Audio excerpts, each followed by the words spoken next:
Welcome to Let Me Fix This. Enjoy the video. In this video, I will explain how to buy calls and puts on Thinkorswim.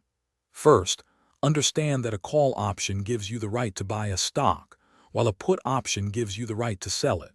We'll cover navigating the platform and placing your orders efficiently.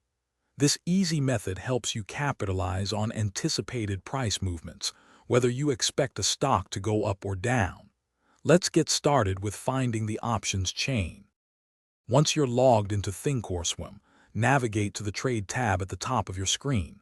In the search bar, simply type the ticker symbol for the stock you're interested in. Below the stock details, you'll find the option chain. This displays all the available call and put options for that particular security, organized by expiration date and strike price. Choose an expiration date that aligns with your trading strategy. To buy a call option, first select your desired expiration date. On the left side of the option chain, you'll see the call options. Find the strike price you want and click on its ask price. This action automatically populates an order ticket.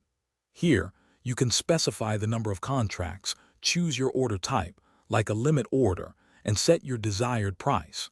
Review all details carefully before sending the order for execution. For buying a put option, select your preferred expiration date, then look to the right side of the option chain where the put options are listed. Identify the strike price you wish to trade and click on its ask price. An order ticket will appear, pre-filled with the option details. Adjust the quantity of contracts, select your order type, and input your desired price. Always double-check all the information on the order ticket before you click to send the order. Thanks for watching. If you found this helpful, don't forget to like and subscribe.